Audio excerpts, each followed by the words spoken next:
C'est des aliments très chinois, très chinois. Et tu sais qu'il faut jamais, en Chine, tu dis que je veux manger ton tofu. Ça veut dire que je veux faire un harcèlement sexuel.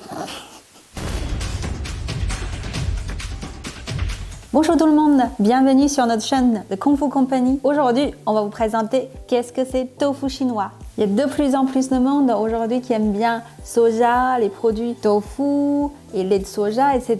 Aujourd'hui, on va vous présenter les tofu chinois. Alors, les gens de tofu commençaient assez tôt. Ça commence à partir de 176 avant GC. Un jour, le petit-fils du grand empereur chinois Liu Bei. Liu Han, c'est un alchimiste. Comme au hasard, comme toute l'expérience, il a versé un petit morceau de lait de soja sur un petit morceau de plate qui est assez chaud à côté de four pour alchimie. Alors, le plate disparu et le lait de soja devient quelque chose mou et solide. Donc il a pris le morceau, il a goûté, il trouvait que c'était très bon. Il a commencé à faire du tofu au lieu de faire alchimie. Donc ce alchimiste a créé le tofu pour les Chinois. Et les Chinois, à partir de ce moment-là, adorent manger du tofu, puisque le tofu, il est facile à faire, c'est avec lait de soja, et ensuite, il est plus facile à conserver, et il est très bon à manger, il est riche en protéines. Les Chinois créent plein de types de tofu. Des tofu qui puent, des tofu qui est piquant, des tofu comme ce qu'on mange aujourd'hui, que vous trouvez aussi dans la plupart des supermarchés français bio, du tofu blanc.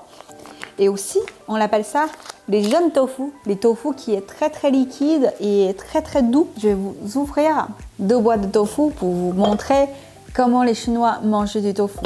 Le premier morceau de tofu, c'est un tofu qu'on appelle tofu jaune parce que c'est tofu très mou, très liquide et parce qu'il est moins compacté. Alors le lot, souvent l'eau de tofu qu'on le jette, donc on le verse.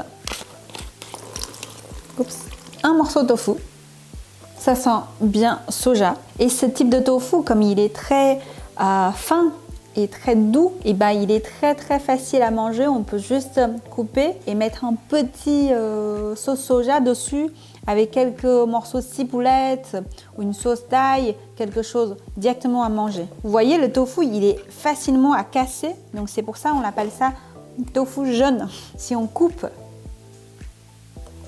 c'est tellement doux. Alors, deuxième morceau de tofu, on l'appelle ça un vieux tofu. Un vieux tofu, donc c'est le tofu qui est un peu plus compacté. Et ben, dans ce cas-là, on peut cuisiner plus avec celle-ci. Par exemple, on peut le frire et on peut aussi mettre un peu de neuf autour pour le griller. Donc aussi, vous pouvez mettre dans des soupes. Au niveau d'aspect, on ne voyait pas trop la différence, mais en fait, ils sont différents. Et on peut faire plein de choses avec tofu, des salades tofu, les tofu mapo tofu. Et aussi, on peut faire des soupes de tofu. On peut aussi le cuisiner de toute manière. Voilà, c'est très très bon tofu. Bon, je vous ai partagé un peu notre histoire de tofu. Si vous souhaitez savoir d'autres choses par rapport à la Chine, n'hésitez pas à laisser un commentaire en bas. Abonnez-vous et à très bientôt sur The Kung Fu Company. Au revoir!